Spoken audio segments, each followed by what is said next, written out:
1er décembre 2019, Hobart, Tasmanie, sud de l'Australie.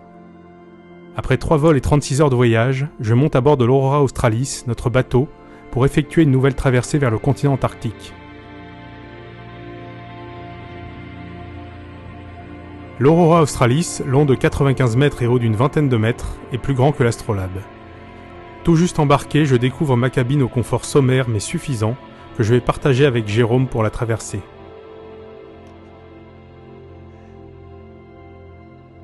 Les consignes de sécurité nous sont rapidement transmises ensuite, puis le départ est donné dans la foulée, et nous regardons petit à petit s'éloigner les bâtiments de la ville et la civilisation, accompagnés de quelques voiliers. Durant un long moment, nous glissons vers le sud le long du chenal d'Hobart, avec pour décor la terre habitée de façon toujours plus éparse. Enfin, nous voyons le bout de la terre et l'océan austral qui se dévoile, infini, devant nous. Nous allons maintenant nous enfoncer plein sud pendant 5 jours en direction de l'Antarctique.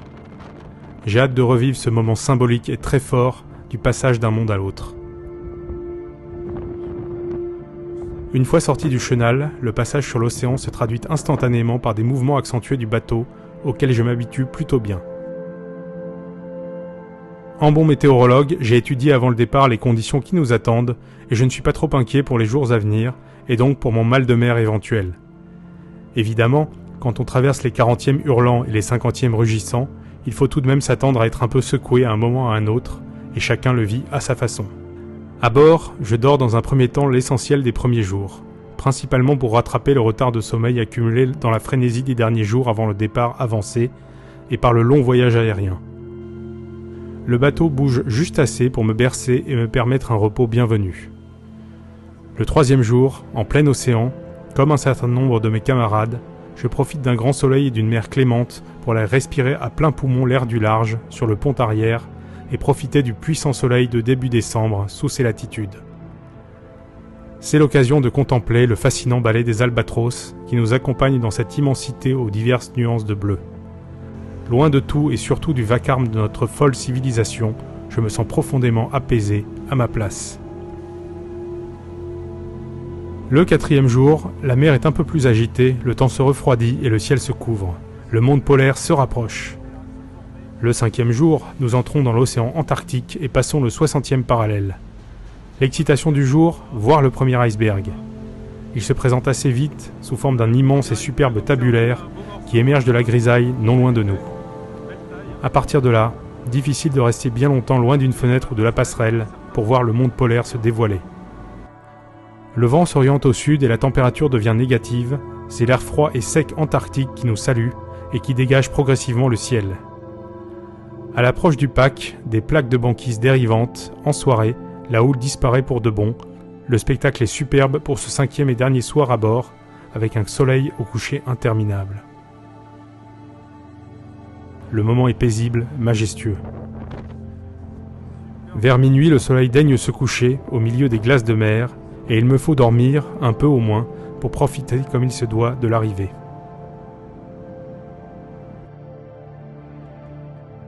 6 décembre au matin, difficile malgré tout de dormir avec l'excitation de l'arrivée. Mon objectif, apercevoir le continent antarctique pour essayer de revivre l'intense émotion que j'avais connue 11 ans plus tôt. Vers 5 heures, je suis levé, le soleil domine un ciel peu nuageux, l'air est d'un froid vivifiant dehors, et je guette cette ligne blanche sur l'horizon. Les icebergs aux formes multiples se succèdent et agrémentent cette fin de traversée. Soudain, peu évidente à distinguer de la couche nuageuse qui la surplombe, la grande ligne blanche qui barre l'horizon se dévoile, vers 7 heures du matin, le continent antarctique. La vue est moins spectaculaire avec cette lumière et les nuages proches, et ce n'est plus ma première fois, ce qui ne m'empêche pas de savourer la beauté de l'instant. À partir de là, et dans les heures qui suivent, l'objectif est de repérer la base Dumont d'Urville, alias DDU, souvent signalée par la pointe de l'imposant mât appelé Mayono, qui dépasse sensiblement de la base. Caché par des icebergs, c'est presque au dernier moment que la base se dévoile, et cette fois, l'émotion est encore plus forte pour moi. Je reconnais ma base, celle où j'ai habité durant 13 mois, une dizaine d'années plus tôt. Finalement, l'Aurora se bloque dans la banquise restante de l'hiver 2019, à environ 1 km de la base, et une foule de bons souvenirs ressurgissent lorsque je balaie du regard chaque bâtiment. Un dernier déjeuner à bord, le temps de ranger et nettoyer nos cabines, et les rotations d'hélicoptères peuvent alors débuter pour nous déposer au cœur de la base. Après un très court vol, je descends de l'hélicoptère vers 17h au cœur de DDU. Le soleil brille encore et le vent est tombé. Il fait presque doux. C'est irréel et à la fois incroyablement familier. Comme dans un rêve, je rentre en quelque sorte à la maison après un long voyage. C'est très calme sur la base du Mont d'Urville. Un soleil qui sort déjà bien depuis 1 heure de derrière le continent.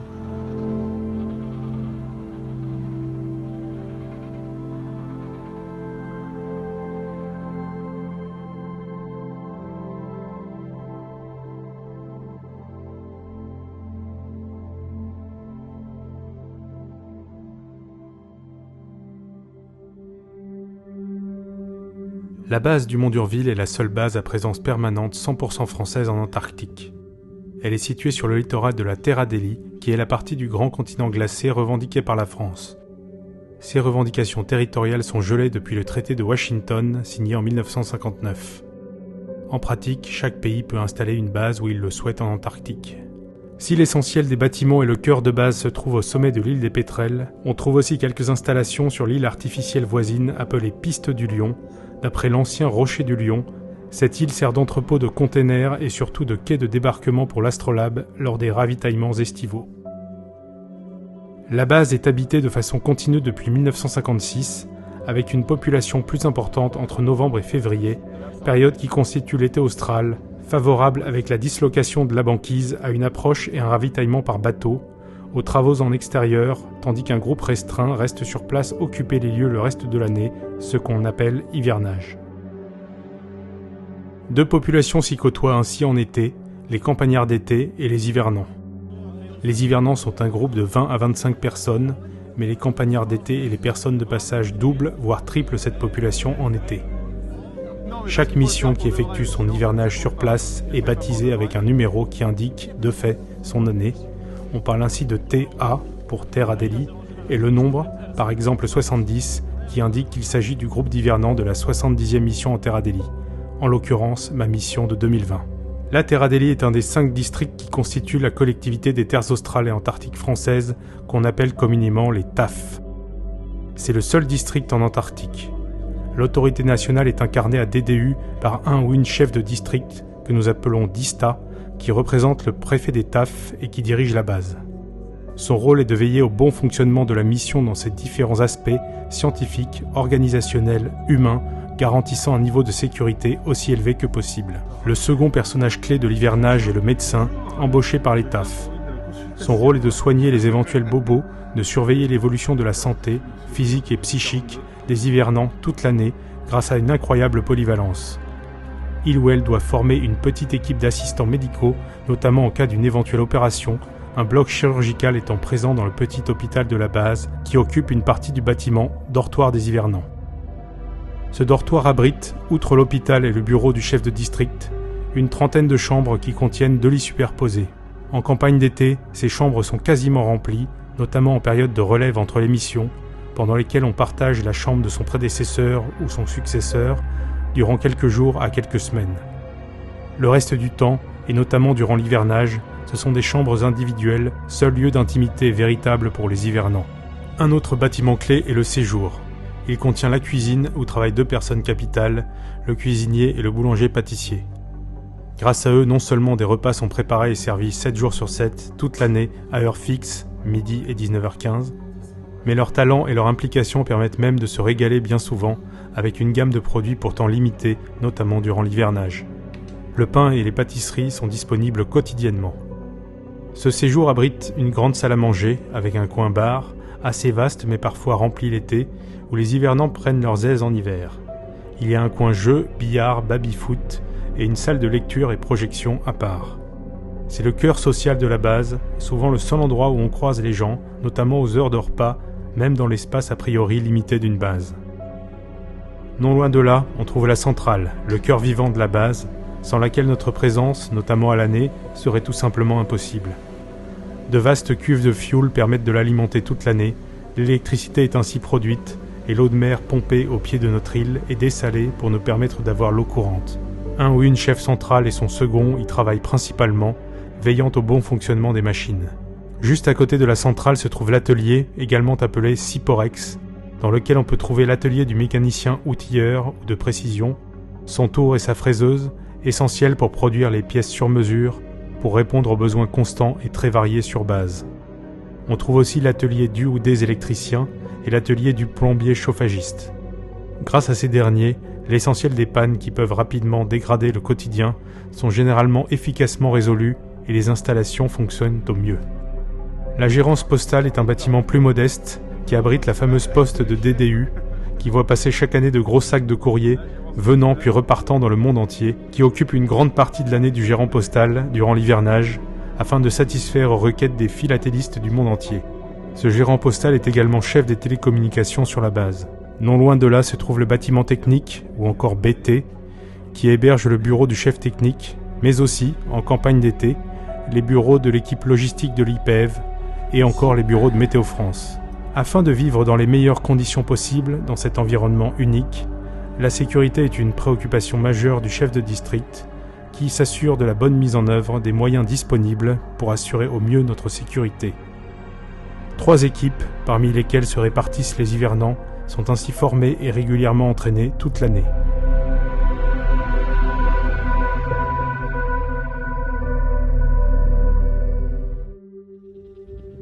Météo France exerce en terre Adélie des missions d'observation de surface et d'altitude, de climatologie, des prévisions à titre de sécurité, mais aussi un suivi des mesures d'ozone stratosphérique et de l'état de la banquise autour de la base. Un rôle d'assistance aéronautique est également réalisé durant la campagne d'été. La première mission historique de la station est d'effectuer des observations météorologiques au niveau du sol. Comme de nombreuses autres stations météo, on y mesure ainsi en permanence la température et l'humidité dans un abri, situé sur les rochers à une vingtaine de mètres des bureaux, la pression atmosphérique, la vitesse et la direction du vent au sommet d'un mât d'une dizaine de mètres accolé à nos bureaux, et encore la durée d'insolation et le rayonnement solaire global sur le toit de notre bâtiment.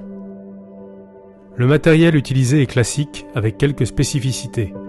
L'abri météo a la particularité d'être protégé par un petit panneau du vent dominant de sud-est afin de limiter les intrusions de neige à l'intérieur, notamment en cas de blizzard. Ces observations automatisées, dont notre technicien veille scrupuleusement à la permanence et à l'exactitude, sont complétées par des observations humaines toutes les 3 heures entre 7h et 19h locales. Il s'agit alors de coder le temps sensible, neige, chasse-neige souvent, d'estimer la nébulosité totale, celle des différents types de nuages et la hauteur de ces derniers, un exercice pas toujours simple à effectuer, surtout au début et la nuit. Ces observations sont codées en messages SYNOP, diffusés par mail vers Toulouse dans la foulée. Tous les jours, quelles que soient les conditions météo, un sondage par ballon-sonde, aussi appelé radiosondage, est effectué peu avant 9h locale pour atteindre le milieu de sondage vers 0h UTC, soit 10h locale.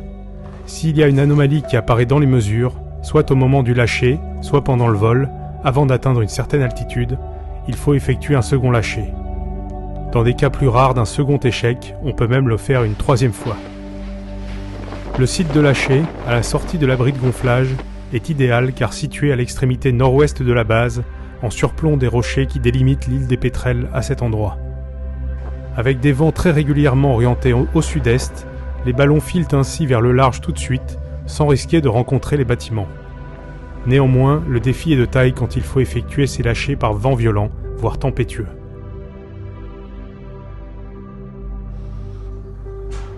Nous allons faire le lâcher de ballon de Noël 2019, un petit peu en avance, mais pour que le message soit transmis en France au milieu des manchots.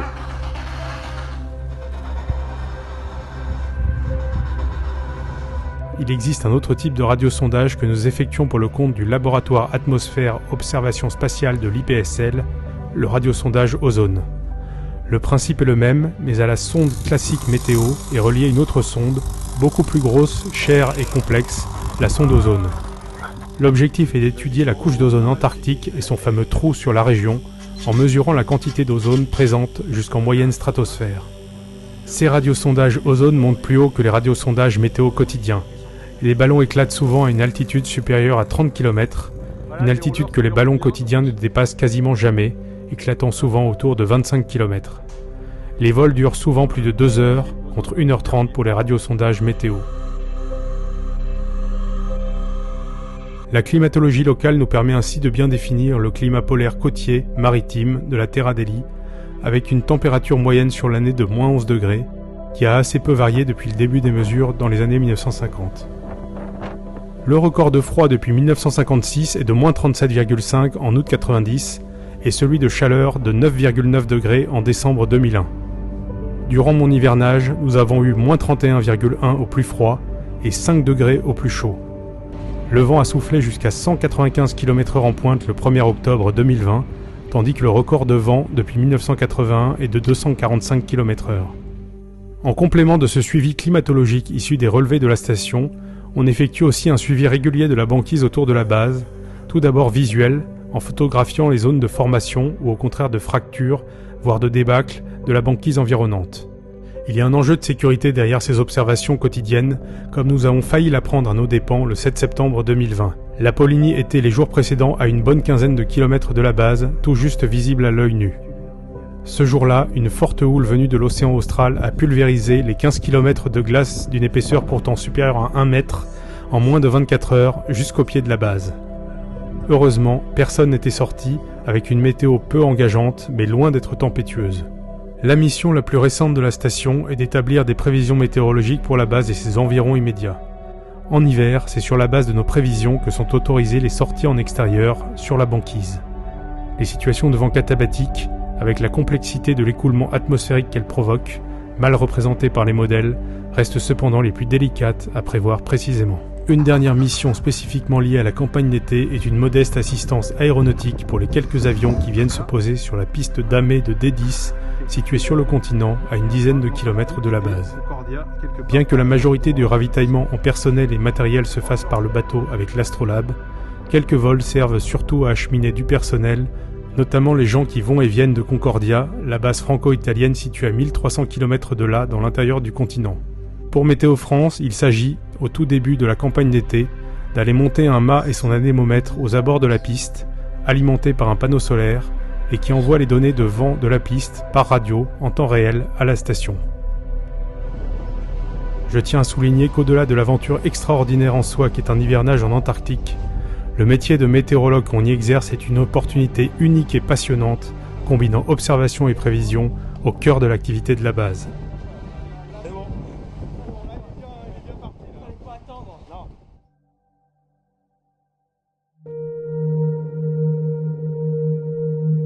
L'Antarctique, ce grand désert blanc. Une image qui colle bien à une très large partie du continent inhabité. Cependant, quand on s'aventure près du littoral, on observe une réalité bien différente. Avec la proximité de l'immense océan austral et de la vie qu'il abrite, on trouve un certain nombre d'espèces et de lieux parfois peuplés et bien vivants, principalement durant l'été austral. Sur l'archipel de Pointe Géologie en général, et aux abords de la base en particulier, la faune se compose essentiellement d'oiseaux marins, skua antarctique, pétrels des neiges, pétrels géants antarctiques, océanites de Wilson, fulmar antarctique, damier du Cap, et bien sûr les emblématiques et omniprésents manchots, Adélie et empereur sur lesquels nous allons revenir plus longuement. On trouve aussi des phoques, essentiellement de Weddell, parfois crabiers, et parfois on aperçoit les terribles léopards de mer ou encore des orques. Le manchot est un étonnant oiseau marin, dépourvu de la capacité de voler, ses ailes lui servant de nageoires pour se propulser à des vitesses importantes sous l'eau. On en trouve deux espèces en Terre Adélie, le manchot Adélie et le manchot empereur, très différents l'un de l'autre et qui se côtoient finalement relativement peu. Le manchot Adélie est plutôt petit, mesure entre 60 et 80 cm à l'âge adulte et pèse typiquement entre 3 et 8 kg. Il vit entre 10 et 20 ans et se nourrit essentiellement de krill, petits crustacés, poissons, céphalopodes. On le trouve en Terre Adélie entre octobre et mars, avec une présence maximale de novembre à février, période d'accouplement puis de reproduction qui se déroule sur les rochers de l'archipel de Pointe Géologie. C'est le compagnon bruyant, odorant de l'été austral par excellence, qui peut être très nerveux, grogné parfois. On en trouve des dizaines de milliers sur l'archipel. On peut considérer que la base Dumont d'Urville a été établie en plein milieu de la colonie saisonnière de Manchot Adélie. À la fenêtre de chaque bâtiment, on en observe des dizaines, centaines, milliers parfois, avec suffisamment de recul. Quand on se déplace sur la base, on essaie de les déranger le moins possible, tout en étant obligé de passer à quelques mètres à peine d'eux, voire d'en croiser parfois avec une règle du code adélien, priorité aux manchots. L'accouplement se fait lors des semaines suivantes et 2 œufs sont généralement pondus par la femelle. Ils sont couvés pendant un peu plus d'1 mois et c'est généralement au cours du mois de décembre que l'éclosion libère les jeunes poussins, qui sont alors couvés alternativement par les 2 parents, qui les nourrissent en régurgitant le krill qu'ils sont allés pêcher dans l'eau environnante. Courant février, puis début mars, la population de manchots Adélie décroît rapidement, et l'environnement immédiat de la base devient ainsi rapidement calme et étrangement silencieux, tandis que la banquise recommence petit à petit à se former sur la région. Pour les Adéliens qui débutent alors leur hivernage, ce calme soudain s'ajoute au grand vide laissé par le départ des campagnards d'été à peu près à la même période, et l'environnement local change du tout au tout en quelques semaines à peine. Le vide laissé par le départ des manchots Adélie est cependant de courte durée. Juste après leur départ, avec la reformation de la banquise hivernale, on guette le retour des manchots empereurs, l'espèce la plus emblématique de la région et peut-être de l'Antarctique. En effet, ce manchot a l'incroyable particularité de venir se reproduire pendant le long et glacial hiver antarctique, pratiquement dans les conditions les plus hostiles possibles. Symboliquement, l'hiver est lancé lorsque l'on aperçoit, si l'état de la banquise le permet, les longues colonnes de manchots empereurs qui se dirigent lentement mais sûrement, debout ou en rampant sur le ventre, vers l'emplacement habituel de leur colonie sur la banquise située au sud-est immédiat de la base. C'est un spectacle magique auquel on peut avoir la chance d'assister vers le premier jour du mois d'avril. Ainsi, le 2 avril 2020, au lendemain d'une tempête, c'est une colonne de 360 individus qui a été recensée par notre ornithologue dans la matinée, sous le soleil et au calme retrouvé.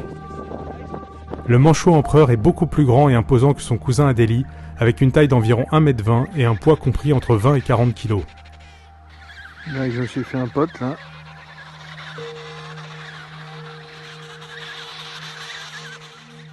Il peut vivre une vingtaine d'années, mais certains individus bien davantage. Il se nourrit essentiellement de poissons, mais aussi des céphalopodes ou de krill, comme son cousin Adélie.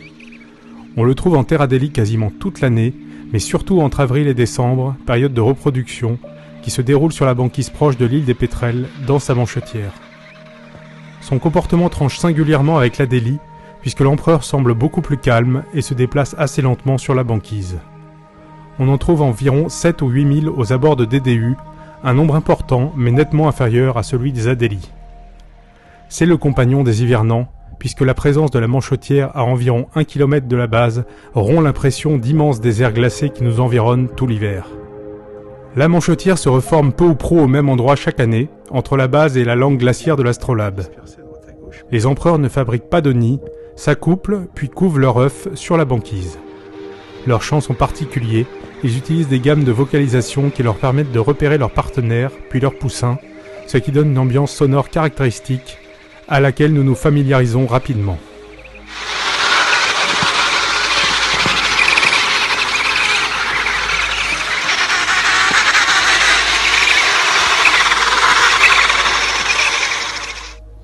Après l'accouplement qui se déroule essentiellement en avril, la femelle pond un œuf durant le mois de mai.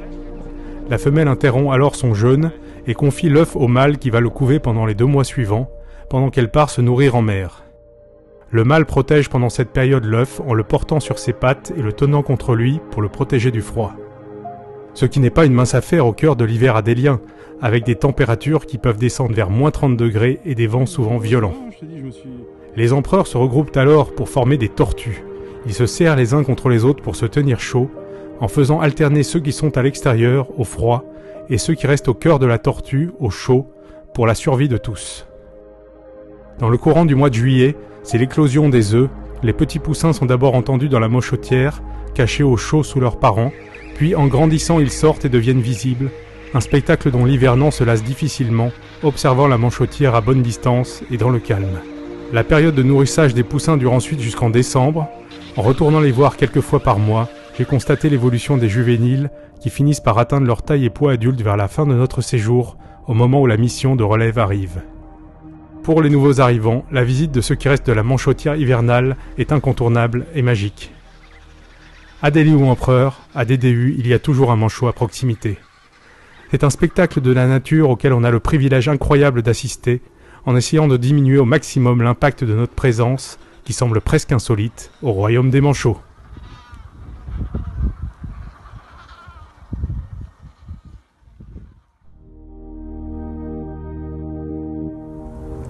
Ah, ça fait drôle de redescendre ici vers l'Abricotier presque 10 ans après. J'étais pas sûr de revenir, bah me revoilà. C'est dingue. EDU. 6 décembre 2019. C'était le 23 janvier 2010. Au voyage succède inévitablement une assez longue période d'euphorie consécutive à l'arrivée sur la base, et la découverte des lieux pour la majorité des futurs hivernants qui accentue la puissance de ce moment. J'ai été porté par ce doux sentiment pendant de longues semaines de campagne d'été. Courant janvier, j'ai aimé observer cette ligne un peu plus sombre sur l'horizon nord de la base, gagnant en durée et en intensité au fil des jours. Le rappel que le soleil de minuit ne serait ainsi pas éternel et que la nuit reviendrait bientôt, transformant profondément ce pays de lumière qu'est la Terre Adélie l'été en quelque chose de radicalement différent. Le 24 février 2020, l'hélicoptère dont les rotations ont rythmé et animé les semaines précédentes, ainsi que les derniers campagnards d'été, ont embarqué à bord de l'Astrolabe, nous laissant seuls 24 hivernants sur notre base qui parut soudainement si grande, calme, déserte. Après avoir salué les derniers partants, nous avons regardé depuis les rochers le bateau s'éloigner petit à petit de la base, nous laissant face à la page encore vierge de l'histoire de notre mission, la TA-70. Dans ce climat serein de mission, j'ai pu m'adonner à une contemplation de la transformation de notre environnement maritime estival. L'île des Pétrels a très rapidement cessé d'être une île. Avec une célérité exceptionnelle, la banquise s'est formée dès le tout début mars autour de nous, s'épaississant régulièrement jour après jour. Nous avons vécu la première quinzaine de mars la plus froide depuis le début des relevés météo en 1956. Un froid calme particulièrement propice à la banquise. J'ai ainsi pu démarrer mon activité civique et sportive favorite d'hivernage, le pelletage.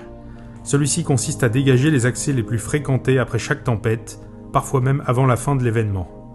Aussi dérisoire au regard de nos anciens qu'utile au quotidien, telle fut ma principale activité de héros polaire, luttant souvent contre le vent glacial, parfois chargé de neige, pour me dépenser au bénéfice de mes camarades de mission. En mars et avril, les congères étant encore naissantes, ce travail fut relativement mineur. Et voici devant l'entrée donc du séjour, qui est ici. Plus tard, au cœur de l'hiver, quand les congères atteignent des hauteurs considérables, j'ai taillé puis tenté de maintenir un escalier à la sortie du dortoir, sur l'axe très fréquenté menant au séjour. Au prix d'une vigilance quotidienne, aidée par une certaine clémence météorologique pour un mois de juillet, puis pour un mois d'août, cet effort s'est révélé plutôt payant pendant des semaines. Difficile de parler de ce mois de mars 2020 sans évoquer l'événement national, mondial, qui en a marqué l'histoire. L'irruption du coronavirus et le fameux premier confinement en France à partir de la mi-mars. Je me suis inquiété pour mes proches et quand j'ai pu discuter avec eux, j'ai pu mesurer l'extraordinaire situation dans laquelle ils se trouvaient. Pour nous qui étions dans un éloignement et une forme de confinement sur base volontairement choisie, espérée, souvent bien vécue, le décalage, l'opposition était parfaite, totale. J'ai aussi pu raconter à mes proches, au-delà des photos que je partageais régulièrement sur mon blog personnel, mon émerveillement devant la lumière chaque jour plus douce, plus penchée, plus courte, plus hivernale tout simplement. La magie des lumières polaires commence à se révéler au mois de mars, avec une fabuleuse transition de 7 à 8 minutes de lumière en moins chaque jour, des levées et couchers de soleil que j'ai commencé à guetter avec attention, me positionnant parfois derrière une vitre au chaud, mais parfois dehors dans le froid adélien. J'ai ainsi pu célébrer l'arrivée et le départ de chacune de ces journées où je pouvais alors mesurer l'immensité du privilège de ma présence sur le grand continent blanc. Que je sois au travail ou de repos, j'essayais quand la météo était favorable de ne pas manquer ces moments de contemplation intense et joyeuse. Les semaines passant, le soleil se levait toujours plus à l'ouest, se rapprochant du nord, et j'essayais de deviner de derrière quel iceberg il surgirait alors. Une grande partie de mon attachement à ce lieu tient à ces paysages désertiques illuminés de couleurs uniques, qui se révèlent de façon croissante au cours de l'hivernage. La passion de ces tableaux quotidiens m'a porté jusqu'en fin d'hivernage, jusqu'en septembre, moment où le soleil retrouve symétriquement une intensité semblable à celle du début d'hivernage, avant de devenir omniprésent, avant le retour du pays de lumière qu'est l'été adélien. Avec, en point d'orgue, les fascinants levers et couchers simultanés du mois de juin, quand durant 2 heures, proche de l'horizon nord, le soleil essaie de se lever, rasant l'horizon, renonçant assez rapidement à cette tâche apparemment insurmontable et nous abandonnant à une longue nuit polaire, souvent parsemée de magiques aurores australes. J'ai pu assister à un certain nombre d'entre elles, quand elles ne se déroulaient pas trop tard dans la soirée, privilégiant bien souvent mon sommeil. Mais pour revenir au mois de juin en Terre Adélie, le paysage incontournable du mois, c'est donc cette course rasante du soleil, si possible autour du solstice d'hiver, le 21 juin. Avec une météo favorable, nous y avons eu droit cette année le jour J, une course légèrement perturbée par les nuages qui défilaient au loin sur l'horizon nord, tandis que le vent chassait la neige sur la banquise. J'ai aimé notre période de midwinter, cette fête traditionnelle qui vient au cœur de l'hiver, au solstice, généralement durant la semaine qui débute vers le 21 juin. Avec ses activités drôles et décalées, auxquelles chacun a pu participer, elle a redonné le souffle qu'on peut attendre dans ces périodes où le tonus fait parfois défaut avec la lumière solaire. Nous avons réussi à faire une photo collective au quasi complet à l'extérieur, au maximum du jour, un des beaux souvenirs de l'année. Par ailleurs, j'avais lancé l'idée de creuser dans la congère devenue très imposante derrière le bureau technique un ice bar, un petit bar de glace. Une petite équipe de camarades très motivés m'a ainsi aidé à creuser pour aménager une salle ma foi assez vaste pour contenir une douzaine d'Adéliens, avec des bancs, et faire un apéro d'autant plus mémorable qu'il fut unique. En effet, faute d'entretien et avec une succession de tempêtes, l'entrée du bar s'est bouchée les semaines suivantes, en condamnant finalement l'accès. Mon pelletage s'est alors concentré sur d'autres zones plus utiles au quotidien.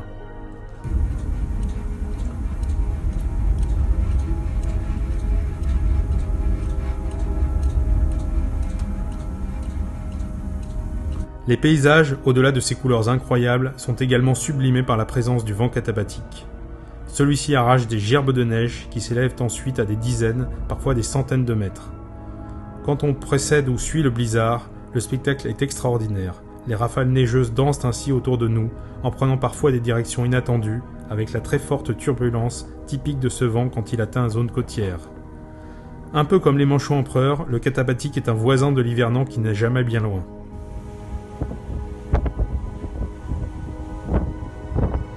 J'aimais sortir me réfugier derrière l'abri de gonflage de nos ballons, relativement préservés du vent fort, pour vivre pendant de longues minutes au plus près de ce déchaînement des éléments. J'y ai vécu parmi mes meilleurs souvenirs de l'année. Le plus beau souvenir, visuellement parlant, de mon hivernage, est ce ciel incroyable de l'après-midi du 3 août, avec un épisode katabatique sur la banquise, au crépuscule, surmonté de nuages stratosphériques polaires ou nuages nacrés. Typique des régions polaires en hiver, il se forme haut dans l'atmosphère et brille ainsi à l'aube ou au crépuscule, offrant de jolies irisations. Tous les Adéliens disponibles sont sortis observer ce merveilleux spectacle. Je me suis également souvent rendu au sud de l'île des Pétrels, vers cette cabane historique que l'on appelle la cabane Marais, du nom du chef du premier hivernage à DDU, juste après l'incendie de la base Port-Martin en 1952. Située en face de la Manchotière, cette cabane était idéalement placée pour les observations ornithologiques. Ils furent 7 à hiverner cette année-là, dans ce tout petit espace. Le site est classé au monument historique. Hélas, notamment sous le poids de la neige, la cabane s'est détériorée dans les années 2010 et de gros travaux de restauration et de consolidation ont été entrepris durant l'été 2020. Le site est donc préservé, mais on n'y accède plus aussi librement qu'avant. Au-delà de mon témoignage personnel, l'hivernage est aussi, et surtout peut-être, une aventure collective. Les repas à heure fixe toute l'année constituent un rendez-vous social majeur, souvent le seul pour nous rencontrer en groupe pendant de longues semaines. Il est midi passé, nous venons de cuire les pommes de terre, nous sommes parfaitement à l'heure pour le déjeuner. Il va peut-être pas se passer dehors parce qu'il fait quand même encore un peu froid. En revanche, ambiance Nirvana. J'ai aussi poussé pour organiser quelques repas d'un type un peu différent. Juste à la sortie du séjour, au cœur de la base, en extérieur, des barbecues. En choisissant soigneusement une bonne fenêtre météo, si possible ensoleillée et sans vent, afin que ceux qui le souhaitent puissent déjeuner dehors, face à l'Antarctique. Il y en eut quelques-uns pendant l'année, au prix de doigts parfois un peu gelés certes, nous avons apprécié d'une autre façon de déjeuner en Antarctique, en immersion polaire. Les activités collectives annuelles sont également au programme. Au milieu de l'hiver, débordant sur le mois de juillet, les Jeux australiques sont ainsi organisés entre les différentes bases des terres australes et antarctiques françaises, avec des duels à distance dans différentes disciplines sportives, chacun dans sa salle de sport. On se relaie aux rameurs, vélo, gainage. Nous avons ainsi brillé lors de ces Jeux que nous avons remportés en 2020. Joli souvenir des chorégraphies que Charlène nous a brillamment fait travailler pendant des semaines dans le séjour, avant une prestation qui a été unanimement saluée par les autres participants. La belle cohésion de notre mission explique certainement en bonne partie ces succès d'équipe. Juste après, nous avons participé au Festival du film antarctique, qui met cette fois en compétition les bases antarctiques et subantarctiques au niveau international. Nous avons ainsi écrit, mis en scène et réalisé 2 films pour l'occasion, qui sont entrés en compétition avec de nombreuses autres bases.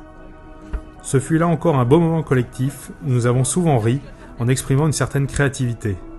Nous avons remporté quelques petits succès, comme le prix du scénario le plus original, qui est là aussi venu égayer notre quotidien d'hivernant. La vie collective, ce sont aussi ces sorties qu'on est autorisé à faire, à 3 personnes minimum quand on s'éloigne un peu de la base, munis de sacs bien garnis pour notre sécurité, souvent en loisir sur notre temps libre. J'ai ainsi fait 2 belles sorties à la journée durant l'hiver 2020. Une première le 1er mai en direction de Cap Prud'homme, puis sur les premières pentes du continent antarctique. C'est assez émouvant de fouler le sol du continent, encore plus en hiver quand il est encore moins peuplé, la base annexe de Cap Prud'homme étant notamment fermée. La seconde sortie fut celle que j'attendais le plus, pour réparer un oubli de mon premier hivernage de 2009. Allez voir le rocher du débarquement, cet îlot où les hommes de Dumont d'Urville ont débarqué en 1840 lors de la découverte de la Terre Adélie. Les semaines et les opportunités ont filé jusqu'au 25 août, où j'ai pu trouver 3 camarades de sortie pour profiter d'une belle fenêtre météo et filer au nord-est de l'archipel de Pointe Géologie jusqu'au rocher mythique. Souvenir d'une jolie marche sur la banquise, d'un pique-nique inoubliable sur le rocher, avant un retour un peu plus monotone pour parcourir les 7 km de distance sur une banquise assez praticable. Ce récit est ce que je retiens de mon hivernage avec la TA-70. Je ne prétends pas qu'il représente autre chose que mon vécu. Tout ce que j'en conclus, c'est que pour mon second hivernage, j'ai vécu une expérience encore meilleure que la première, peut-être moins intense en découverte, mais dans une sérénité plus profonde, rythmée par la contemplation de cet immense glaçon du bout du monde, presque d'un autre monde. Si vous y songez sérieusement, foncez!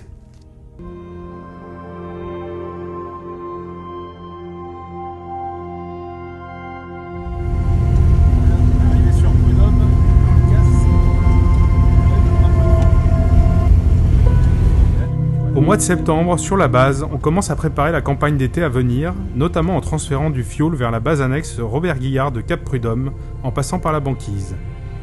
Les journées rallongent nettement, la lumière redevient intense, le pays de lumière qui nous a accueillis revient. J'ai commencé à cette époque à préparer aussi mes tâches de fin de mission et la relève avec la future équipe météo.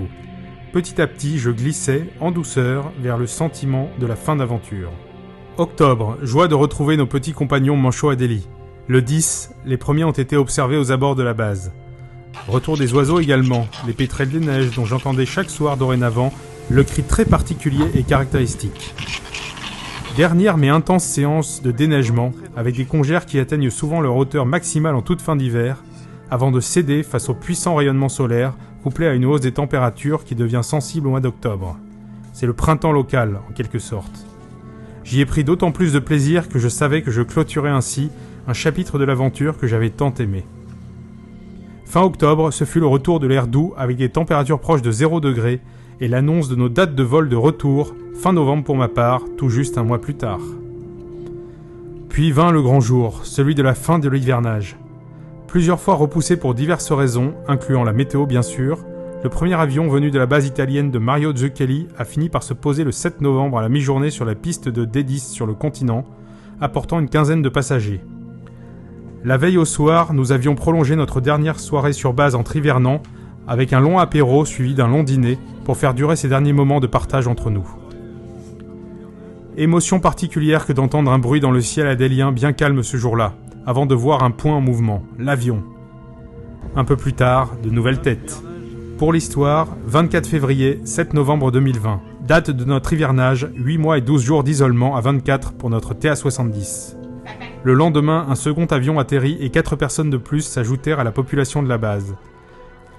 J'ai profité de cette période de début novembre pour faire mes derniers tours de l'île des Pétrels, sur la banquise, cette promenade routinière de l'hiver, incluant un passage à la Manchotière pour admirer les jeunes poussins de l'année maintenant si grands. J'ai pris davantage de temps encore pour savourer ces instants, ces paysages, ces lumières, autant que possible. Petit exploit que je souhaiterais mentionner, le 11 novembre, soit après la fin de l'hivernage, À un moment où on se supporte traditionnellement moins facilement, nous avons réussi à prendre l'unique photo de groupe de notre TA-70 au complet, les autres tentatives pendant l'année ayant toujours échoué à un individu près. Beau symbole de la bonne entente globale de notre mission que d'arriver à ce but, au moment a priori le moins favorable, fierté de notre groupe, il était -1. Puis vint le second grand moment de la fin de cette aventure adélienne. Le 14 au matin, l'astrolabe était enfin visible depuis la base, à 7 km nord-ouest, en bordure de banquise. Dans l'après-midi, les rotations hélicoptères ont déposé les uns après les autres les nouveaux arrivants. La TA-71 fut ainsi le soir au complet sur la base, prête pour la passation et pour nous remplacer. Le 14 au soir, nous fûmes ainsi 66 sur la base, à comparer aux 34 du matin. Le grand tourbillon de la passation était ainsi lancé jusqu'à mon départ. Le décalage est logiquement total avec l'enthousiasme de la découverte de ceux de la TA-71 qui débutent leur histoire, tandis que la nôtre s'achève avec un peu de nostalgie. J'ai cependant pris du plaisir à essayer de transmettre tout ce que je sais du métier de météorologue à DDU à nos successeurs météo, Laura, la chef, Yann et Michael. À la fin de ces journées incroyablement denses, les cordes vocales étaient bien fatiguées, avec le sentiment du travail bien fait. Le dernier jour arrive, celui du départ, le 19 novembre 2020. Le sac de voyage est bouclé. Il faut dire au revoir à ce lieu exceptionnel. La station météo fonctionne déjà sans moi, avec les collègues de la 71 qui font de leur mieux. J'y repasse une tête en matinée pour récupérer quelques derniers éléments, en profite pour donner un dernier coup de main pour un lâcher de ballon un peu sportif, puis direction le séjour pour un dernier déjeuner.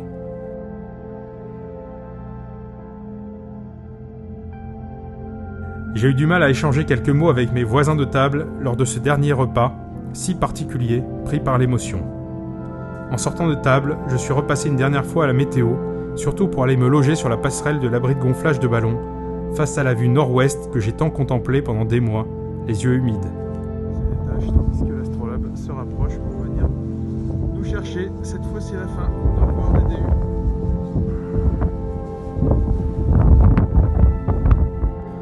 J'ai pris le dernier vol hélicoptère avec Régis, Malik et Pascal pour un très court vol qui nous a amenés en milieu d'après-midi sur l'astrolabe. À bord, nous avons pris possession de nos chambres sur un bateau bien peu rempli dans le sens retour pour cette première rotation de l'été, puis nous sommes montés sur le pont pour regarder la base de ce nouveau point de vue et saluer le petit groupe de notre TA-70 qui avait fait le déplacement sur la piste du Lion pour se rapprocher de nous. J'ai ensuite dîné à bord, puis suis vite remonté sur le pont pour voir, avec le départ du bateau, DDU lentement mais sûrement s'éloigner de nous par une belle soirée et de superbes lumières polaires. Émotion particulière là aussi, mais probablement moins forte que lors de mon premier départ 11 ans plus tôt. Une fois DDU invisible, la page s'est brutalement refermée, très vite. On s'est fait à bord les jours suivants la réflexion que cela nous paraissait déjà loin, si rapidement. La première journée de traversée fut tranquille et esthétique, avec beaucoup de glace et quelques animaux. Le deuxième jour, en sortie de Pâques, on a naturellement retrouvé la houle australe, moment compliqué à gérer pour certains d'entre nous, avec un bateau qui s'est mis à bien bouger d'un coup. Le quatrième jour, nous avons atteint le but de notre départ légèrement anticipé, l'île australienne de Macquarie. L'attraction de notre traversée, indiscutablement. Il fallait se lever tôt, puisque nous y sommes passés vers 5 heures du matin, sous un ciel peu engageant, gris et bas, avec du crachin, mais on a assez bien vu la toute petite base australienne. Nous nous sommes arrêtés à 500 mètres des côtes, et les Australiens se sont approchés avec 2 Zodiacs pour nous laisser leurs malades que nous devions rapatrier à Hobart. Le passage par cette île rallonge un peu le temps de trajet pour Hobart, car cela constitue un petit détour, très à l'est de la route directe. Nous ne nous sommes pas attardés près de Macquarie, car la fin de notre traversée était intimement liée à l'arrivée d'une grosse dépression sur notre trajet, avec des creux de 10 mètres annoncés pour le 8e éventuel jour de traversée. Il nous restait donc 3 journées pleines pour foncer vers Hobart à 14 ou 15 nœuds. Terre en vue, terre en vue. C'est la Tasmanie. Le 7e jour de mer, nous avons guetté la terre au nord. D'abord un trait fin sur l'horizon, puis le relief côtier qui s'est lentement dévoilé au fil des heures tout l'après-midi. L'odeur a changé avec le retour assez spectaculaire de parfums terrestres et un air de plus en plus chaud. 17 degrés au petit matin au large et 25 degrés au moment d'entrer dans le chenal de Hobart en fin de journée. Un air chaud surprenant pour nos corps habitués au froid depuis un an. Fin de la traversée et retour dans la civilisation qui parut étrangement familière après une coupure aussi nette. Retour dans le monde de cette fin 2020, le monde masqué que je redoutais un peu. Fin novembre 2020, pour la première fois d'une longue série, j'enfilai ainsi mon premier masque sur le port de Hobart. Tant que nous étions encore une bonne dizaine de notre groupe, même déjà si loin de la base, au port de Hobart, il subsistait quelque chose de notre Théa, une part de son esprit et de sa magie. Nous avons dû patienter 2 journées complètes à bord, au port, sans autorisation de descendre en raison du Covid. Quand nous avons enfin pu le faire, nous avons été escortés jusqu'à l'aéroport afin de nous mettre dans l'avion. Et nous fûmes de retour si vite, en France, à Roissy, le dimanche 29 novembre 2020. Retour à la drôle de réalité du second confinement pour Covid en France, le premier pour nous. Réalité que j'ai esquivée après de courtes retrouvailles familiales en sautant dans un avion pour aller me réfugier dans notre belle maison corse au village de Penta. Une bonne moitié de notre TA70 s'est déjà réunie 2 fois, en juin 2021 puis juillet 2022 pour nous retrouver entre nous un week-end. Les liens qui nous unissent sont spéciaux et probablement durables. 11 ans après, je suis encore en contact avec quelques membres de ma TA59. L'Antarctique ne fait plus partie de mon quotidien et il n'est jamais bien loin de mes pensées. Ce matin.